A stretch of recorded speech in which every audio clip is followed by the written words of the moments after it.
이걸 어떻게 기도를 하느냐 이렇게 물어보시더라고요. 그래 가서 있었던 일을 설명을 하세요. 저한테는 이런 일이 있었다 저런 일이 있었다 설명을 쭉 하셨어요. 그대로 하나님 앞에 가서 설명을 한번 해보세요. 이거를 내 마음을 토설을 하셔야 됩니다. 그랬더니 우리 권사님이 가서 하나님 아버지 오늘 남편하고 어쩌고 저쩌고 이래서 기도를 2줄 하고 나니까 할 말이 없다고 할 말이 없다고 그러세요. 네, 할 말이 없습니다. 우리가 지금 우리 모든 성도님들이 인간하고의 대화도 잘 못하세요. 사람하고도 우리가 대화하기 어렵죠. 그죠? 대화가 통한다는 것이 굉장히 큰 축복입니다. 하물며 하나님하고 대화를 어떻게 할 것인가. 마음을 내 생각을 찾으셔가지고 하나님 앞에 가서 토설을 하셔야 되는데 이게 잘 안 된다면 어떻게 하시면 되는가 하면요. 1번부터 10번까지 되어진 상황을 설명을 하시면 됩니다. 안녕하세요. 영원한 빛의 등대지기 장명 전도사입니다. 네, 지금 각 지역에서 언약의 말씀 붙잡고 빛을 발하고 있습니다. 캄캄한 가운데 아주 작은 반딧불이라도 어두운 가운데 캄캄한 가운데 있는 분은 그 빛이 반갑고 기쁘고 소망이 됩니다. 내 자신을 너무나 학대하고 내 가치를 제대로 모르기 때문에 뭐 내 같은 것이 이렇게 생각하기 쉬운데 나 혼자 소리 없이 언약의 말씀 붙잡고 영적 전쟁을 할 때 내 주변에 많은 사람들이 그 사실을 보고 있어요. 마귀가 보고 있습니다. 하나님께서도 보고 계시고 사람도 보고 있습니다. 저 사람 속에 있는 그리스도의 빛이 비추어질 때까지 내 자신에게 영혼의 빛을 비추어 보시기를 예수 이름 축복합니다. 네, 지금 제 영상을 보시고 어떤 분들이 기도도 해주시고 물질로도 후원해 주시는 거 너무 감사드립니다. 전 세계 8천만 성전 재건 운동을 위해서 모든 경제는 쓰여질 것입니다. 저희들이 1박 2일 동안 저희들 4차 제자 세미나 훈련 세미나를 통과한 분을 또 조별로 모여서 저희들이 같이 또 훈련을 계속할 계획입니다. 기도 부탁드리고요. 저희들이 지금 언약의 말씀 붙잡고 다 이루었다 성취된 그 약속의 말씀 붙잡고 기도하면서 영적 전쟁을 치르고 있는 많은 분들이 지금 내 마음과 생각을 조금씩 발견하고 계시는 거죠. 너무 기쁜 소식입니다. 우리가 너무 종교생활 오래 해가지고 내 마음을 비워라, 내 생각을 비워라, 네 주장하지 마라, 자기 부인해라, 내 말 다 틀렸고 다른 사람 용서하고 이해하고 사랑하고 수용해줘라, 화내지 마라, 성내지 마라, 늘 기뻐하라, 쉬지 말고 기도하라, 범사에 감사하라. 이 말씀을 지키려고 노력하다 보니까 판단받고 정죄받고 그래서 죄책감을 느끼고 그래서 또 하나님 앞에 가서 또 다시 빌고 종교생활한 일들이 반복이 되어진다고 제가 앞 영상에서 말씀드렸어요. 그러면 이 굴레에서 어떻게 빠져나올 수 있는가? 하나님께서 내 마음과 생각을 빛을 비추어서 조명을 해주셨습니다. 예수님께서 그리스도로 오셨다는 것을 내 귀에 듣게 하셨어요. 그 내 삶 속에 마귀가 있다는 것을 분별시킬 수 있도록 눈을 열어주셨습니다. 내 마음이 다 박살이 나서 하나님이 들어올 수 있는 자리가 없다는 것을 하나님께서 다 밝혀주셨어요. 우리가 이 사실을 들고 하나님 앞에 가서 자백을 하셔야 됩니다. 어떻게 자백을 해야 되는가? 근데 우리 지금 구독자분 한 분께서 어떤 분이 하나님 앞에서 가서 기도를 하는데 이거 문제 사건이 터졌어요. 문제 사건이 터져서 그분이 이제 남편하고 싸웠는데 이걸 하나님 앞에 가서 어떻게 기도를 하느냐. 내 신앙생활 오래 하신 분입니다. 예수 그리스도님은 사단을 결박했더니 남편과 내 사이를 가로막고 있는 사단의 정체가 많이 드러났어요. 둘이 굉장히 싸웠어요. 이걸 어떻게 기도를 하느냐 이렇게 물어보시더라고요. 그래 가서 있었던 일을 설명을 하세요. 저한테는 이런 일이 있었다 저런 일이 있었다 설명을 쭉 하셨어요. 그대로 하나님 앞에 가서 설명을 한번 해보세요. 이거를 내 마음을 토설을 하셔야 됩니다. 그랬더니 우리 권사님이 가서 하나님 아버지 오늘 남편하고 어쩌고 저쩌고 이래서 기도를 2줄 하고 나니까 할 말이 없다고 할 말이 없다고 그러세요. 네, 할 말이 없습니다. 우리가 지금 우리 모든 성도님들이 인간하고의 대화도 잘 못하세요. 사람하고도 우리가 대화하기 어렵죠. 그죠? 대화가 통한다는 것이 굉장히 큰 축복입니다. 하물며 하나님하고 대화를 어떻게 할 것인가. 하나님 앞에 내 마음과 생각을 이야기하셔야 됩니다. 우리가 너무 오랫동안 유교 사상을 교육을 받으면서 내 생각을 말하지 못한 훈련을 굉장히 많이 받았어요. 그리고 내 주장을 하면은 갈라디아 2장 20절을 들고 와가지고 네가 왜 안 죽었냐 이런 얘기를 참 많이 하시더라고요. 제가 지금도 영상을 찍기 위해서 다른 목사님들 메시지를 이렇게 보면 늘 나를 질책하고 자책하는 메시지를 굉장히 많이 듣고 계세요. 메시지 듣고 나면 마음에 힘이 나는 것이 아니고 내 인생이 왜 이러노? 내가 하나님 앞에 죄인이구나. 이것만 자꾸 깨닫게 하시고 그 죄 문제 해결하신 복음은 이야기를 안 해줘요. 우리는 죄 문제를 해결받고 죄에서 해방받은 자입니다. 그래서 나의 죄를 볼 때 하나님 앞에 자백하고 고백하고 변론할 때 하나님께서 그 죄를 다 없애주시겠다고 하셨어요. 그리고 성경에서 요나 같은 요나서를 보시면은 요나가 하나님 앞에 기도하는 내용 보시면은 기가 찬 얘기를 합니다. 저희들이 지금 새벽 기도 때 시편을 보고 있어요. 시편 기자들이 하나님 앞에 퍼붓는 거 보면 기가 찬 소리를 합니다. 다른 사람 다 저주해달라고 끊어달라고 이렇게 우리가 상상도 못하는 남을 저주하는 기도를 굉장히 많이 합니다. 그런 솔직한 고백을 할 수 없는 자는 하나님과 교제가 되어지지 않아요. 하나님께서 요나에게 니느웨에 가서 복음을 전하라고 했는데 요나가 처음부터 하나님 말씀 거절해 안 가요. 도망가다가 또 하나님께서 물고기 벼속에 넣어가지고 니느웨 도로 옮겨놨어요. 옮겨놓고 나가지고 요나가 너무 화가 나서 니느웨 성에 가서 한 명 한 명 붙잡고 복음 전하는 것이 아니고 그 큰 길을 쭉 가면서 복음 한마디 하고 지나갔는데 니느웨 성 모든 사람들이 회개하고 갱신한 일이 벌어졌어요. 벌어지니까 기뻐해야 될 선지자가 하나님한테 계속 화를 냅니다. 하나님한테 분노해요. 분노해가지고 요나서 4장에 보시면 요나가 매우 싫어하고 성내며 4장 3절 보시면 여호와여 원하건대 이제 내 생명을 거두어 가소서 사는 것이 죽는 것보다 죽는 것이 내게 나음이니이다. 여러분들 하나님 앞에 이런 말씀 하실 수 있습니까? 내가 사는 것보다 죽는 게 낫겠어요. 왜 내를 통해서 복음 전하게 하셨어요? 차라리 나를 죽여라. 이렇게 하나님한테 막 이렇게 대듭니다. 선지자가. 여호와께서 이르시되 네가 성내는 것이 옳냐. 하나님이 또 요나한테 가르쳐 주죠. 네가 성내는 게 옳으냐. 5절에 보시면 요나가 성읍에 나가서 그 성읍 동쪽에 앉아 거기서 자기를 위하여 초막을 짓고 그 성읍에 무슨 일이 일어났는가 보려고 그 그늘 아래 앉았더라. 하나님 여호와께서 박넝쿨을 예비하사 요나를 가리게 하셨으니 이는 그의 머리를 위하여 그늘이 지게 하며 그의 괴로움을 면하게 하려 하심이었더라. 요나가 박넝쿨로 말미암아 크게 기뻐했더라. 요나 성격이 기복이 굉장히 심한 것 같아요. 차라리 내를 죽이세요 이랬다가 박넝쿨 하나 보고 크게 기뻐. 너무 기쁜 거라. 네, 그 뜨거운 머리 가려주는 박넝쿨 하나 난 것에 너무너무 기쁜 거예요.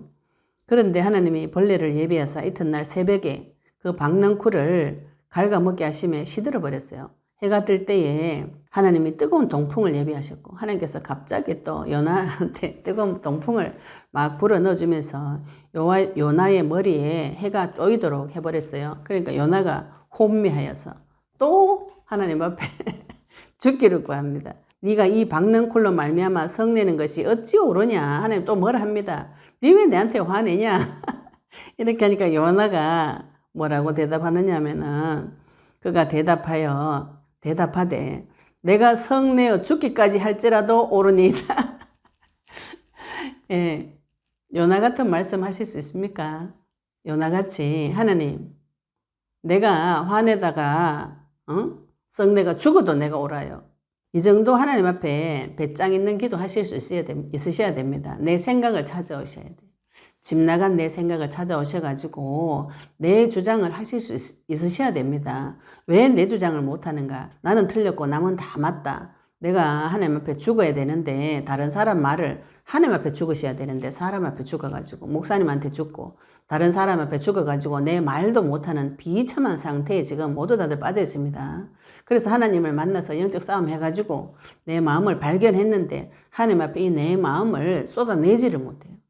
내 마음과 생각을 찾으시고 요나처럼 내 주장을 하셔야 됩니다. 내가 죽어도 내 생각이 옳아요. 네, 내 생각이 뭔지 알아야 뭐 주장을 하죠, 그죠? 오늘은 내가 남편 사랑한다 했다가 내일 싫어한다 했다가 남편이 나한테 이렇게 잘못한 거 내가 용서한다 했다가 그 다음날 미워한다 했다가 종잡을 수가 없어요. 그 자리에 서가지고 두 가지 말을 동시에 합니다. 나 저 사람 괜찮아요. 용서해줬어요. 그 다음날 미워가 꼴도 보기 싫어요. 뜻을 정하세요. 마음과 생각을 찾으시고 마음을 내 생각을 찾으셔가지고 하나님 앞에 가서 토설을 하셔야 되는데 이게 잘 안 된다면은 어떻게 하시면 되는가 하면은요. 1번부터 10번까지 되어진 상황을 설명을 하시면 됩니다. 제가 하나님 앞에 가서 설명을 합니다. 하나님, 내가 아침에 남편한테 밥을 차려줬어요. 밥을 차려줬는데 애들 둘이 준비하고 씻기고 닦이는데 바빠 죽겠는데 남편이 밥 차려달라 해가지고 신경 써가지고 밥을 다 차려줬는데 밥을 한 숟가락 딱 먹고 숟가락 놓고 나갔어요. 저 인간 저 확 지금 진짜 밥상 엎어볼까 진짜. 그러면 밥을 안 차리지 말아야 해야 되잖아요. 왜 밥을 차리라고 사람 수고하는 거는 모르고 그 사람이 고통을 당하든지 말든지 밥 다 차리라 해가지고 한 숟가락 딱 먹고 가는 거는 그건 뭐예요? 제가 하나님 앞에 그렇게 이야기합니다. 그래가지고 XX 저 XXS 이렇게 욕을 막 하면서 나는 밥 안 차려주고 싶어요. 내 밥상 확 엎어버리고 싶어요. 내가 왜 저 인간 밥 차려줘야 됩니까? 이 욕을 하나님 앞에 가서 해요. 전후 사정을 설명을 합니다. 내가 밥상을 차려줬는데 또 이런 얘기를 하나님 저녁 때에 와가지고 밥을 차려줬는데요. 국을 먹어보고는 씹다 그러고 요거 먹어보고는 짭다 그러고 요거는 쓰다 그러고 요거는 시다 그러고 입에 맞는 게 한 개도 없어요. 인간이 어떻게 입이 저렇게 될 수가 있어요. 먹는 것마다 다 맛없다고 그러는 거는 저거는 귀신이 아니고는 저런 말 할 수가 있습니까? 내가 다른 사람의 밥 차려주면 우리 애들도 다 맛있다 하고 우리 친구는 심지어 니 어떻게 음식을 이렇게 잘하냐. 내 평생에 이렇게 맛있는 닭도리탕 처음 먹어봤다. 이렇게 얘기하는데 우리 신랑 같은 음식을 먹고도 한 번도 내한테 맛있다 말해본 역사가 없어요. 저 인간 저 입에 저 귀신 붙은 거 아닌지. 내 속이 너무 분이 나가지고 그 얘기를 계속 합니다. 언제까지 하셔야 되는가요? 분이 풀릴 때까지 하셔야 됩니다. 이 기도를 오늘 하고 그래가지고 하나님 제가 용서해야 되죠. 용서하겠습니다. 끝. 용서가 안 됩니다. 예, 회피하는 거죠. 회피. 그죠? 내 마음과 생각을 토설하는 게 안 되면은 1번부터 10번까지 오늘 있었던 일을 남편하고 내하고 싸웠던 내용을 쭉 이렇게 이야기하고 내 생각 그때 말하시면 되죠. 나는 그래가 우리 신랑 밥 차려주기 싫어요. 진짜 옛날 그 양철 밥상, 가벼운 밥상 같은 우리 아버지 맨날 밥상 날리던데 밥상 날라간 이유를 알겠네요. 진짜 밥상 엎어버리고 싶고 우리 신랑한테 밥 차려주기 싫어요. 밥 차릴 때 얼마나 힘든 줄 알아요. 제가 막 그렇게 자백할 때 제가 왜 그렇게 힘들었는지 하나님께서 제 마음을 조명을 쫙 해주시면서 제 상처를 다 생각나게 하셨어요. 제가 어릴 때 밥 하느라고 굉장히 힘들었거든요. 그러면서 그 밥하고 반찬 해줄 때 인정받고 칭찬받고 위로받기를 바랐던 그 마음을 하나님께서 다 들춰내 주시면서 그게 위로가 안 되어져서 제가 너무 분이 나고 마음이 힘들었던 거 하나님께서 그런 걸 다 밝혀주셨어요. 그리고 그 후로도 그 분이 그렇게 사라지지 않습니다. 사람의 마음과 생각이 그렇게 쉽게 바뀌지 않아요. 그래서 하나님 앞에 계속 번제를 드리라는 것이 이 생각이 이 문제가 완전히 해결되어질 때까지 내 분이 풀릴 때까지 하나님 앞에 계속 자백하시고 예수 그리스도 이름을 부르셔야 됩니다. 그래서 제 마음과 생각이 서서히 내 상처를 발견하면서 하나님 앞에 인정받고 위로받는 자로 회복을 시켜주시면서 서서히 실제로 이 문제가 해결이 되어졌어요. 내 마음과 생각을 하나님 앞에 다 번제 드리시는 거, 네, 설명해 주는 거. 또 요거 또 설명이 잘 안 된다. 그러면 노트에다가 적어 보시는 게 좋아요. 남편 욕이나 내 싫어하는 사람 욕을 일기 쓰시죠. 그죠? 일기 쓸 때 오늘 이런 일이 있었다. 저런 일이 있었다. 1번부터 그 상황을 설명을 쭉 하세요. 제가 지금 요 기도 수첩에 보면은 남편이 저한테 한 욕을 다 적어 놨습니다. 남편이 저한테 했던 욕, 문제 사건을 세밀하게 기록을 딱 해놨어요. 나중에 이렇게 딱 읽어보면은 남편이 한 말이 마귀가 한 말이고 내가 뱉어낸 말이 마귀가 한 말이 굉장히 많아요. 그래서 서로 상처 주면서 싸운 것을 나중에 객관화시켜서 볼 수가 있어요. 내 입으로 토설하는 것이 안 되면 수첩을 하나 꺼내가지고 오늘 있었던 일을 쭉 적어보시는 거죠. 그죠? 아침에 일어났더니 남편이 나에게 이런 말을 해서 내가 이런 말을 했더니 대꾸를 했더니 내 머리를 쥐어뜯고 때렸다. 요거를 제가 다 적어놨어요. 그러면서 제가 했던 말 네가 내 주인이냐 뭐 이렇게 되던 말 이렇게 다 적어놨어요. 이렇게 쭉 나중에 보시면 내 마음과 생각을 발견하실 수가 있습니다. 지금 이 설명을 지금 계속 하고 있는데 기도하시는 분들이 계속 이게 가장 어렵다고 그러시더라고요. 내 마음과 생각을 요나처럼 내가 죽어도 내가 울어요. 이 정도 배짱이 있으셔야 됩니다. 그러면서 내 마음과 생각을 하나님 앞에 모두 다 자백하는 게 안 된다면 설명을 하시고 설명을 1부터 10까지 있었던 일을 설명을 하세요. 우리가 자꾸 영적인 세계를 그려가지고 귀신 보려고 생각하시는데 영적인 세계는 안 보입니다. 육신적으로 있었던 사건을 하나님 앞에 1부터 10까지 설명을 쭉 해보시고요. 이게 또 잘 안 되시면 이거를 수첩을 꺼내가지고 적어요. 적어가지고 오늘 아침에 일어났더니 이런 일이 있었다. 남편이 나한테 이런 말을 했고 직장에 가서도 이런 일이 있었는데 나는 이런 생각이 들었고 이거를 쭉 적어 놓으시면은 네 우리가 마귀를 결박하고 기도를 했기 때문에 하나님께서 그걸 다 해석을 해 주십니다. 이런 기도 응답을 받아오셔야 하나님과의 친밀한 교제가 되어지고 내 마음과 생각을 발견해서 번제를 드릴 수가 있습니다. 네, 지금 또 설명하다 보니 시간이 좀 길어졌는데 어찌됐든지 내 마음을 하나님 앞에 토설하는 기도, 하나님과의 깊은 교제의 관계가 회복되어지시기를 예수 그리스도 이름으로 축복합니다. 감사합니다.